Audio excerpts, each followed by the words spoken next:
Coming up, why the Fargo Police Department is pushing for new designated locations downtown for rideshare pickups.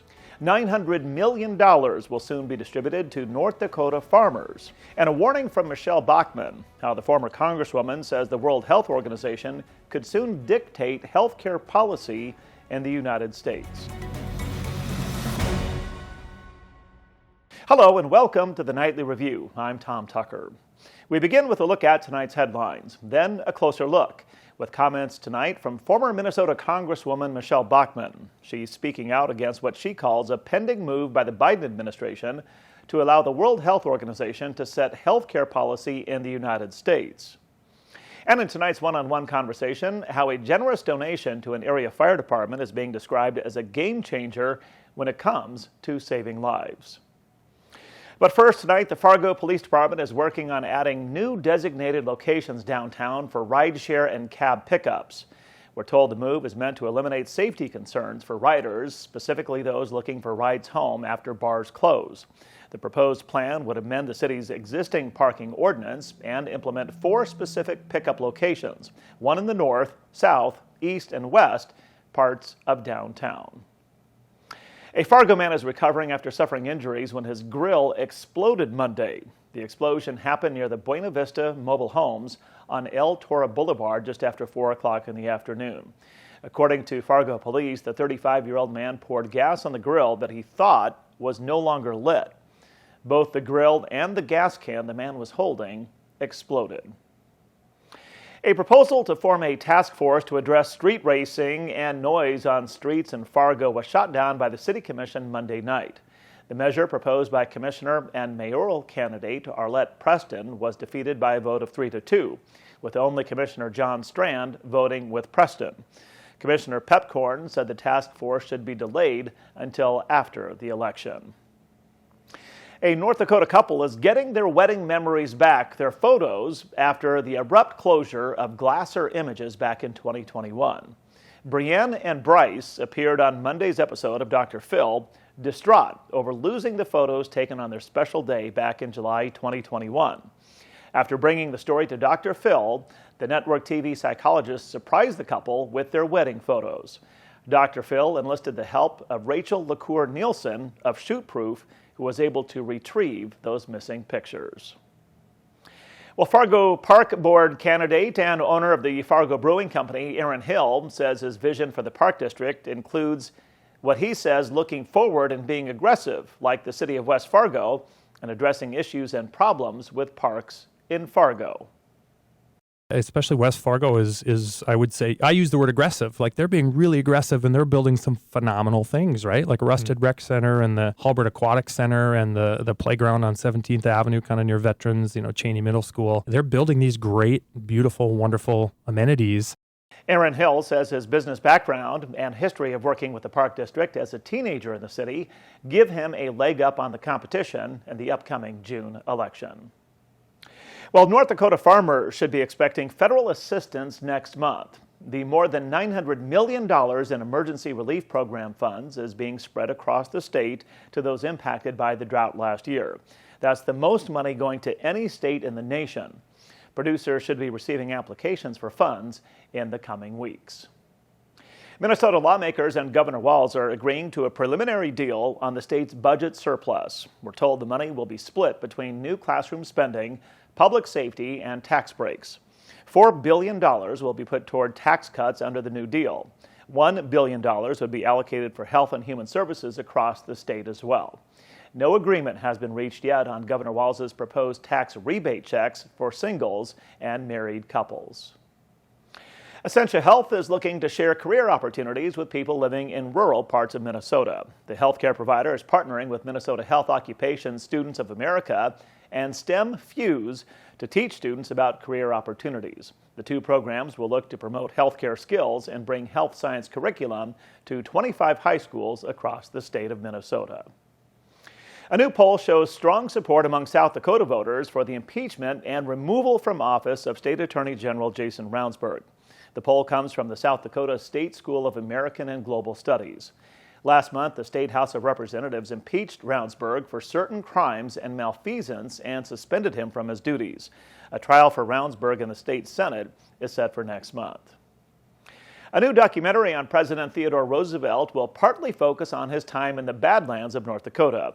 Roosevelt famously said, "I never would have been president if it had not been for my experiences in North Dakota." In 1883, Roosevelt spent time in the Badlands that later became known as North Dakota. The two-part documentary will air on the History Channel beginning Memorial Day. In a closer look tonight, former Minnesota Congresswoman Michelle Bachmann is drawing attention to what she calls a pending move by the Biden administration to give China and the World Health Organization sovereignty over U.S. health policy. Before, every nation had their own authority, their own sovereignty over healthcare decisions. Now the Biden administration wants to change that so that true authority and control over healthcare decisions within any nation wouldn't be made by the nation, but instead it would be made by the Director General of the World Health Organization. In other words, the UN would have the power of decision making over healthcare over us. And this is pretty dramatic. Next week, the World Health Assembly is expected to vote on amendments provided by the Biden administration that would allow the World Health Organization to direct pandemic prevention and response in the United States. Bachmann, while appearing on What's on Your Mind on AM 1100 The Flag, condemned the plan, asserting the World Health Organization is effectively under the control of the Chinese Communist Party. Remember, we're the most powerful nation on earth. We are the ones who are the biggest funders of the WHO. So if the Biden administration is bringing an amendment that says we are transferring our sovereignty over decision making to the WHO, I think there's a good guess that we're going to be enforcing the Director General's directives. When asked about the pending move by the World Health Organization, Senator John Hoeven said the United States must maintain its sovereignty rather than cede it to international bodies. Well, if you haven't done so already, please be sure to subscribe and hit the bell button below to make sure you're always up to date on all the latest news and happenings in the FM Metro. Mostly cool and cloudy conditions across the region today when it comes to our weather. Chief Meteorologist Dean Wysocki has a look at the forecast now from the Skywatch Weather Center. Thanks, Tom. We're looking at partly cloudy skies overnight tonight. We'll drop down to a low near 50 with winds out of the southeast around 10 to 20. We'll switch those winds in out of the west and southwest for Wednesday. A little breezy and a little warmer with highs in the low 70s. And then widespread rain and thunder showers come into the area as we head into Thursday. Highs in the lower 60s. Then the bottom falls out for Friday, with highs on Friday only in the upper 40s with a chance for a few light rain showers.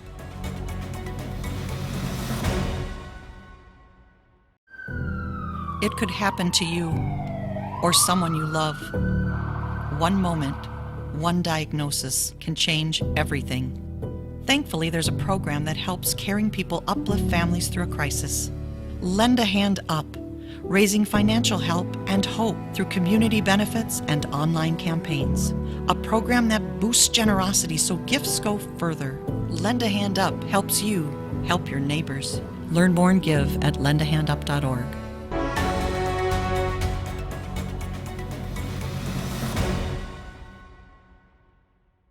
Welcome back to the Nightly Review. In tonight's one-on-one conversation, an all-volunteer fire department has brand new life-saving equipment thanks to a generous donation. Battalion Chief Mike Savalison with Harwood Area Fire and Rescue says they have just purchased a Lucas 3 chest compression system, which provides automated chest compression to patients receiving CPR. Savalison describes how this system works. So what it is, it's called a Lucas device. And what it does is it supplements, or takes the human aspect of CPR as far as the chest compressions out of the game. So what it does is, it basically has a board on the back of it, goes under someone's back, and then a device that goes over the top of their chest, and it does the compressions for you. So it's definitely a really, really good device. It allows compressions throughout shock and whatnot with the AED. So, in normal CPR, when there's a person doing the chest compressions, you have to stand away for a AED to analyze and deliver a shock, where this allows the chest compressions to keep going, to circulate blood and oxygen throughout a body, as you're trying to get, life back into someone. So I understand it's the Ellingson Companies, a construction company with operations in North Dakota and Minnesota, that made a $15,000 donation to purchase that chest compression system. How did that donation come about? So they had reached out, and I'm a board member on our department, so I brought it to our board and said, the Ellingson Companies wants to do a donation. What do we feel would be the best thing that we need? And as a board, we kind of have we call it our wish list that we always have of different items that we need to do, whether it's turnout gear, lift bags, extrication equipment, this device, the Lucas device, different things like that we know we need to replace or obtain. We have that list kind of ongoing. So as a board, we said, I think we need to give them this wish list, and then put a monetary number on each item, give it to them, and let them decide. You say company owner Derek Ellison has a story behind that decision to purchase the device, having to do with one of their own employees experiencing a medical emergency while working on a job site in rural Minnesota. And apparently it was quite a challenge getting that man to an area hospital for help. He kind of shared a story with us a few years back. They had a job site doing a underground drain tile in rural Minnesota, where one of the members had essentially had a severe medical condition.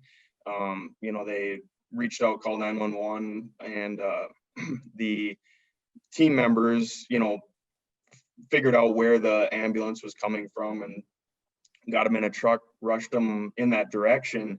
And met the ambulance, because it was about 20 to 30 miles away from where they were working. So time was of the essence, essentially. So they got him into the ambulance, but as the ambulance showed up, the Ellingson guys were like, there's only one person in here. And right behind him was a sheriff's deputy. And luckily the medic got in the back with the patient. And the sheriff jumped in the front of the ambulance and started off to the hospital. And that medic actually ended up having to give him CPR and everything, and got him back and whatnot. So he was able to, return to his family for a while and whatnot. But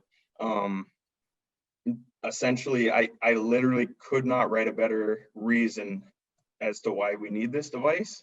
There's times people are out of town, different things like that, and our responses can be light.